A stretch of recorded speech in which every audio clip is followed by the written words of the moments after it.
మన చట్టాల్లోనే ఒక వ్యక్తి చంపడానికి వస్తే తిరిగి ప్రతిఘటిస్తే వాడి మీద దాడి చేస్తే తప్పు లేదని చట్టాలు చెప్తున్నాయి. అటువంటిది మీరు మాటలతో దాడి చేస్తుంటే తిరిగి ఒక మాట అనరండి.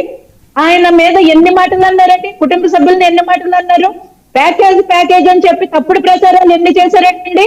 ఆ రోజు జనసేన ఆఫీస్ లో పవన్ కళ్యాణ్ గారు ఆయన యొక్క ఆదాయం వివరాలన్నీ డిస్ప్లే చేసి ఐటీ రిటర్న్స్ అన్ని చూపించి ఇంకొకసారి ప్యాకేజ్ అంటే చెప్పు తీసుకు కొడతా అన్నారు. కుటుంబ సభ్యులకు జోలికి వస్తే చెప్పు తీసుకు కొడతా అన్నారు.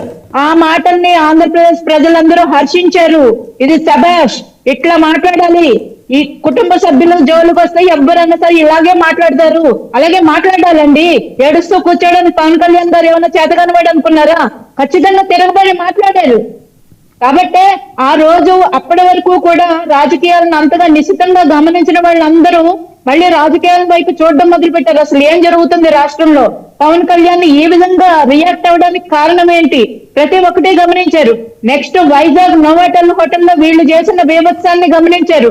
ఆ రోజు చంద్రబాబు నాయుడు గారిని ఏ విధంగా అక్రమ అరెస్టులు ఆయన్ని అరెస్టు చేసే విధానం అదేనండి. కనీసం ఛార్జ్ షీట్ కూడా వేయకుండా మీరు తీసుకుని వెళ్ళి ఎటువంటి ప్రూఫ్లు చూపించకుండా అరెస్ట్ చేసిన విధానం, ఇవన్నీ కదా మీరు వైసీపీ పతనానికి కారణం.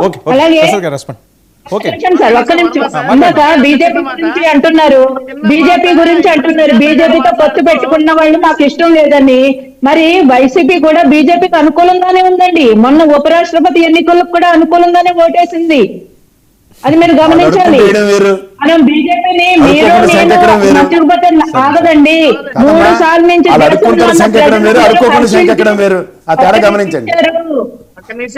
3 సార్లు నుంచి దేశంలో ప్రజలందరూ హర్షించే వాళ్ళని ఎలక్షన్ కమిషన్ హర్షిస్తే అందరూ హర్షించబడతారు.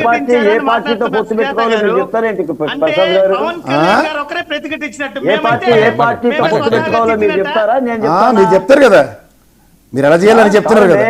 అదేనండి, అదే మీరు నచ్చినట్టు పెట్టుకోండి. పొత్తులో మా నచ్చినట్టు మేము మారుతాం, తప్పే ఉంది.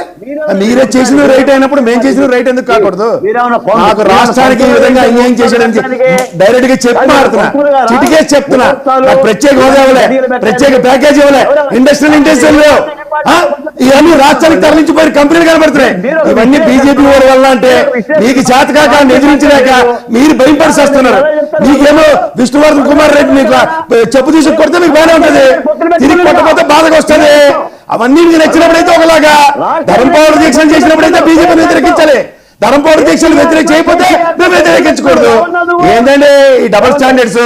బాలకోట గారు ఒక నిబద్ధత కలిగిన రాజకీయం చేస్తే మారుదాం. అతను రాగానే మీకు పార్టీ నచ్చిపోయింది అనగానే మీ పోరాట పందాయే మారిపోయింది కదా. మీ పోరాట పందాయే రాజకీయ చరమాంకం ఉన్నప్పుడు ఏం చెప్పాలా? రాజకీయ పదవులకు అధిరోహిస్తే రాజకీయ దృక్పథంతో నడుచుకుంటారని చెప్పినప్పుడు దానికి ఉద్యమం బాటని పేరు పెట్టడం ఎందుకు? ఉద్యమం చేసేవాడికి ఎప్పుడు పదవులు తృణప్రాయం. ఉదాహరణకి వైజాగ్ స్టీల్ ప్లాంట్ చలపతిరావు గారు తృణప్రాయం పదవి కోసం చేయలే, రాష్ట్ర ప్రయోజనాల కోసం చేశాడు. ఇవన్నీ తెలుసుకోకుండా ఏదో మాట్లాడేసి ఇవాళ సన్నిధానం ఉన్నాం కాబట్టి భజనే చేయాలనుకుంటే కుదరదు. బాలకోటయ్య, ఇవాళ జరుగుతున్న పరిణామాలకి కర్త కర్మ క్రియ బీజేపీ, కాంగ్రెస్ రాష్ట్రం ఎదుర్కొట్టిన కాంగ్రెస్ ఎలా పరీక్ష చేశాం? మీరు నెత్తికెత్తుకోబట్టి లేకపోతే 0.85 వాళ్ళకి ఓటు కూడా రేడియో ఈ మొక్కలు చూసేస్తారు. అడుపులు ఎందుకంటే రాష్ట్రం ఇంపార్టెంట్. రాష్ట్రం ఇంపార్టెంట్ లేకుండా సాల్వాలు వేసుకుని ముసుగులు వేసుకుని మేధావుల నాటకాలు మాకు రావు. మాకు తెలిసింది ఒకటే, రాష్ట్ర విభజన ఎందుకు అయిపోతుంది? ఏంటి చాలా కాలం అయింది. మీకు నచ్చిన డిబేట్లు ఉండవు సార్, చేస్తున్నాం. చేయకుండా లేడు ఇక్కడ. మాకేం అధికారాలు పరమావతులకు చేయట్లే, నేను నిరంతరం మారుతున్నాను.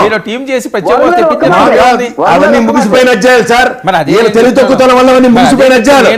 అదే చెప్తున్నా, అది ముగిసిపోయిన అధ్యాయం పవర్లో ఉండి చాతకాకు వదిలేసినప్పుడు కారు వదిలేసిన తర్వాత సన్నిధానం ఉన్నారు కదా మీరు. ఏమి ప్రార్థించుకోరు, ఏదైనా మారుకుంటే వెళ్ళిపోతే సరిపోతుంది. ఆయన ఏం చెప్తున్నాడు నచ్చితే బాబాయ్ నారాసుర చరిత్ర ఇవన్నీ మీకు నచ్చుతాయి సార్. ఒక్క మాట చెప్పండి.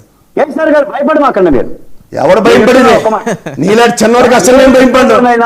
నీలాంటి చిన్నవాడు ఉద్యమం పేరుతో చెప్పి రాజకీయ పదవులు అనుభవించడానికి అస్సలు భయపడినా. ప్రసక్తే భయపడిన పదం ఇవాళ సస్తే రేపు రెండో రోజు. ఎవరికి భయం పడేది రాజకీయాలు మాట్లాడతావేంటి? నీకు రాజకీయాలు తెలియదు, ఒక మాట విను. ఏంటి రాజకీయాలు తెలీదా?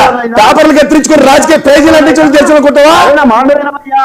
ఏ రాష్ట్రంలోనైనా ఆయా రాజకీయ పార్టీలు పొత్తుల మీద నిర్ణయాలు పెట్టుకునే తీసుకుంటాయి. అది మీ స్వప్రయోజనాలు రాష్ట్ర ప్రయోజనాలతో ముడిపెట్టుకో. రాజకీయ పదవులు అనుగ్రహించడానికి అమరావతి ఉద్యమం నీకు ఉపయోగపడింది చెప్పు, ఒప్పుకుంటాం. అంతేగాని పదవులు అనుగ్రహించిన తర్వాత బదిలీ చేస్తుంటే కుదరదు. జనసేన అయినా వైసీపీ అయినా ఎవరైనా నాకు అనవసరం, నాకు ఎవరైనా అనవసరం. ఈ స్వార్థ ప్రయోజనాల కోసం పొత్తులు కట్టుకునే రాష్ట్ర ప్రయోజనాలు బాలకోటి గారు చర్చలో పాల్గొన్నారు. థ్యాంక్ యూ కేఎస్ ప్రసాద్ గారు, థ్యాంక్ యూ సురేష్ గారు, థ్యాంక్ యూ సుజాత గారు.